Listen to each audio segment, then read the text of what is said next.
Apa orang bilang penyakit saraf, padahal sebenarnya bukan penyakit saraf. Ya, itu lebih ke jiwa. Namanya, kalau kita bisa bilang ini namanya skizofrenia. Susah ya nyebutnya ya? Hah? Ya, gampangnya apa? Penyakit gila lah gitu ya. Pernah melihat penyakit jiwa nggak? Pernah. Pernah ada yang melihat orang lagi ngomong sendiri? Sering. Siapanya tuh? Nah, gila emang biasanya ngomong sendiri. iya. Ada yang melihat orang garuk-garuk badannya sendiri juga di jalan, kayak nggak ada temennya? Banyak ya? Sering ya? Iya. Oke, kita mulai ya. Skizofrenia. Apa itu skizofrenia? Nah, secara singkat, oke, bisa kita bilang gila. Tapi sebenarnya skizofrenia adalah gangguan kejiwaan kompleks. Kompleks ini dalam arti dia banyak sebabnya, banyak gejalanya. Sindromnya, kumpulan gejala itu masuk ke dalam sindrom, dan sindrom itu munculkan dia banyak kepribadian. Jadi banyak sekali gejala yang muncul dalam kelakuan dia sehari-hari. Gangguan kejiwaan kompleks di mana seseorang mengalami kesulitan dalam proses berpikir sehingga menimbulkan halusinasi. Halusinasi, pernah dengar halusinasi? Nah, halusinasi adalah apa? Halusinasi bisa dibagi jadi 3. Halusinasi itu seperti orang bisa melihat, orang itu, si sakit bisa melihat adanya sesuatu, tapi kita enggak. Jadi misalnya ada bayangan di ujung mana gitu ya, dia melihat, oh di sana ada perempuan, ada lagi jalan lewat-lewat gitu, tapi kita nggak bisa melihat. Nah, itu namanya halusinasi visual, melihat.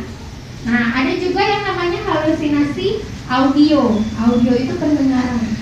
Jadi dia mendengar banyak orang yang berbisik atau mengajak dia berbuat sesuatu, tapi kita enggak. Gitu, ya. Ada juga yang ketiga audio visual. Jadi melihat juga, mendengar juga, gitu, ya.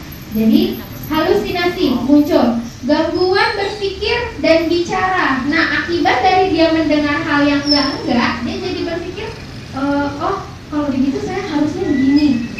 Misalnya dibisikkan dia bilang pergi ke sana gitu. Akhirnya dia jalan ke sana tanpa adanya perintah dari orang lain atau ajakan dari orang lain yang bisa kita lihat, apa yang bisa kita dengar, gitu.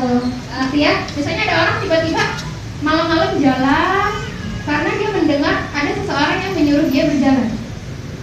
Nah, akibatnya jadi gangguan proses berpikir dan gangguan perilaku. Oke. Orang skizofrenia punya dunianya sendiri. Mereka bisa akrab dengan teman atau halusinasi yang mereka punya sehari-hari. Pernah nonton A Beautiful Mind? Film, nama judulnya A Beautiful Mind, yang main siapa namanya? Russell Crowe ya? Pokoknya, jadi dalam cerita itu, film itu, seseorang ini merasa di dalam dia kuliah, dia merasa dia punya teman di kamarnya. Dia tinggal berdua di kamarnya. Selama beberapa tahun dia tinggal berdua bersama temannya, dan dia akrab sekali dengan temannya ini. Dia nggak punya teman sekeliling dia tuh nggak kenal sama dia, tapi nggak bisa berteman baik sama dia. Nah, ternyata setelah dia yakin sekali bahwa dia punya teman, tapi ternyata setelah beberapa tahun kemudian ditelusuri, temannya nggak ada. Dia hanya tinggal sendiri di dalam ruangan itu. Gitu.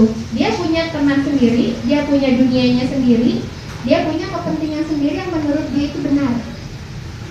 Sedangkan orang lain menurutnya tidak benar. Oke. Terus, nah, yang paling penting dari gejala skizofrenia atau penyakit jiwa ini adalah dua gejala. Yang pertama, bisa kita kerucutkan ya. Yang pertama itu gejala waham. Waham ini banyak ya. Waham ini artinya orang benar, tapi dia sendiri sangat yakin bahwa dia ini benar. Gitu.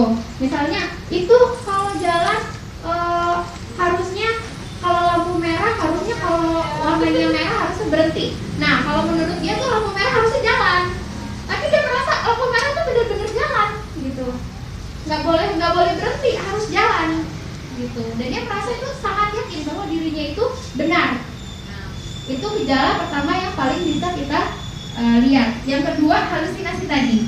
Jadi waham dengan halusinasi saja sudah bisa kita bilang orang ini ada menuju gejala-gejala penyakit jiwa, belum tentu gila. Penyakit jiwa harus kita pemeriksaan lebih lanjut. Oke. Nah, orang dengan penyakit jiwa bisa nggak hidup dengan orang lain? Bisa nggak? Hah? Bisa. Sayang bisa. Tapi kontrol jiwanya harus benar-benar kuat. Ada orang-orang, kenapa ada orang yang bisa tinggal dengan serumah dengan keluarganya dan ada yang tidak? Tidak terkontrol. Oke, apalagi?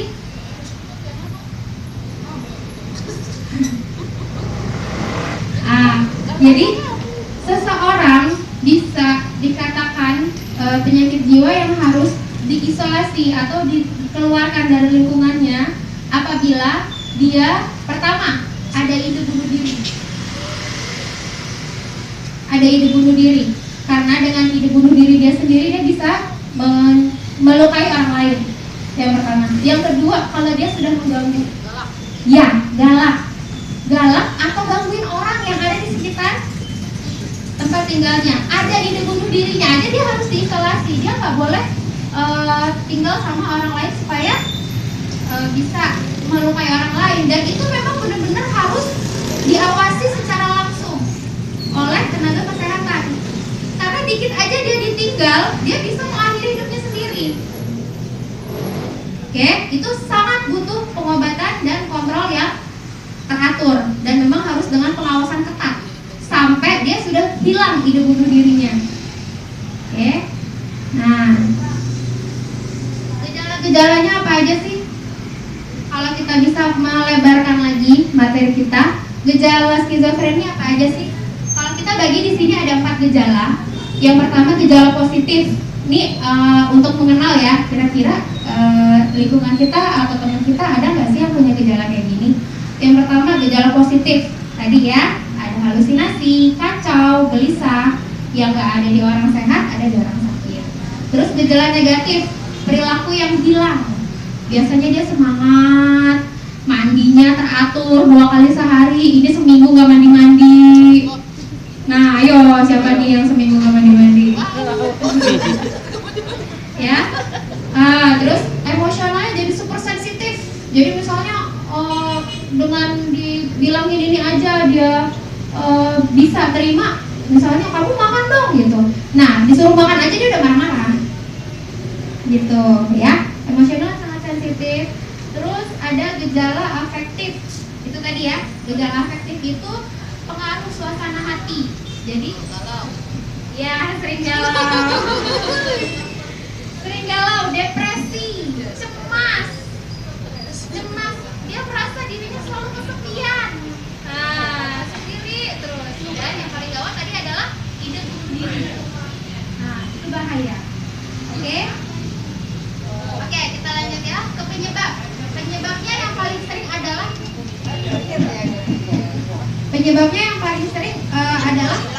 genetik. Pertama, genetik ini turunan.